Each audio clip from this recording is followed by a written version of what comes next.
So in my head, I was like, okay, I'm going to accept Christ in front of everybody right now. Then I'm going to go home and snort drugs until I don't want to do them anymore.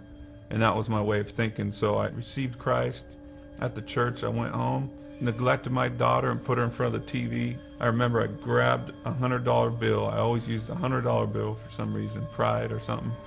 I chopped up my crystal meth, got it all smooth and powdery, and I snorted a big old line. And I held the bill and I looked up and I said, Jesus, if you're real like that pastor said, then you got to take these drugs from me. Come into my life, come into my heart. And I just got quiet. I said, search me right now, search my heart. And I stayed silent. And I said, you know I want to quit. You know I want to be a good dad for this kid.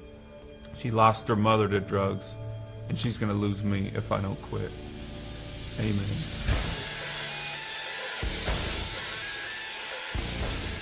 There's a high when you go on stage and you see all these people like just loving your music and loving you and stuff, and there's these girls and all these people going worshiping me. When you see all those people just going nuts for you, it's like, you know, it puffs you up inside. You're like, you know, I'm important. That's where drugs can creep in, and, you know, cocaine or whatever, methamphetamines crept in, and it all came from after drinking for me and my friends. And it seems like fun in the beginning. It's a lie because it turns around on you. It starts to wear on your personality, starts to wear on your relationships, and everything is affected by it negatively. Everything.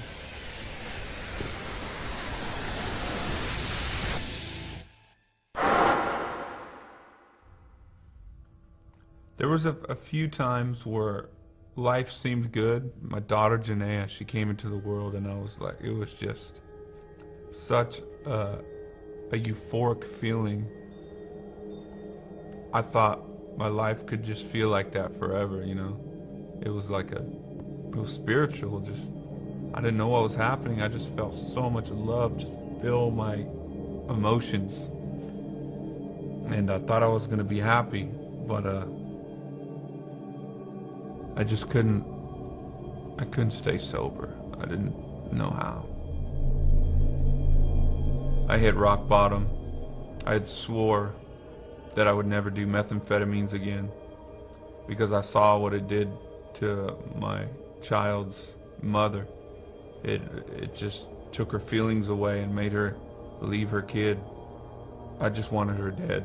I wanted to kill her. I thought she was a scum of the earth, and you know, how could she do drugs like that and let the drugs win her like that? So I never was going to do meth again. I ended up with a everyday crippling addiction to methamphetamine, and everything that I said about my ex-wife came true for me. I sunk to the lowest gutter I could ever think of. I would spend time with my kid, and I would still be on it because I needed it to function. I'd get up in the morning, have a peanut butter and jelly sandwich and snort meth, and then take her to school or whatever. It was just, I was a junkie. I started losing my mind. This guy would show up at my house with like a gun and stuff, and then I ran out in Europe, had my drug dealer just crazy send me drugs through the mail. I'd be tweaked out in my hotel room watching this package come from the U.S. It's just nuts. My life just was like spinning out of control. Janaea had come out on one of the tours in the U.S. I just remember her skipping around the house singing one of our Korn songs called Adidas. All day I dream about sex. And I'm like going, what am I doing? I'm a junkie. My daughter's singing All Day I Dream About Sex. And I'm gonna die.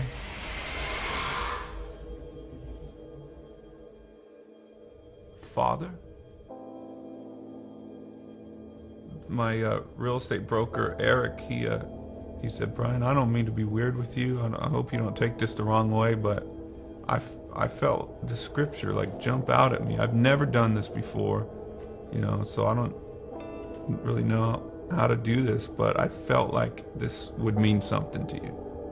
It's Matthew 11:28. Come to me, all who are weary and burdened, and I will give you rest. I remember all tweaked out. I looked up in the dictionary, wary. I looked up burdened, and I pulled the scripture apart, and I was like, oh, I'm weary and burdened, and I need rest for my soul. And I didn't know if it was real, but you know, they invited me to church a couple weeks later, and I had received Christ at the church. I went home, neglected my daughter, got it all smooth and powdery. Jesus, you got to take these drugs from me. Search me right now. Search my heart.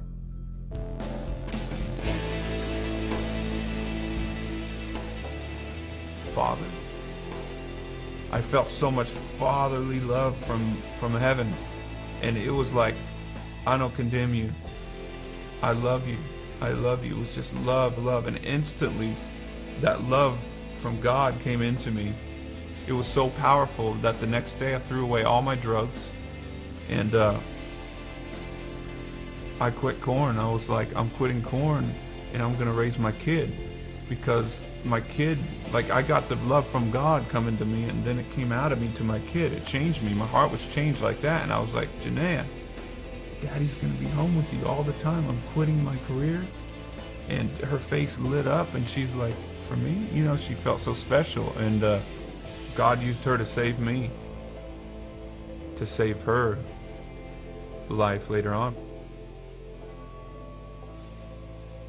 My dream came true way more than I dreamt about. I made more money. I played bigger shows. I mean, houses, cars.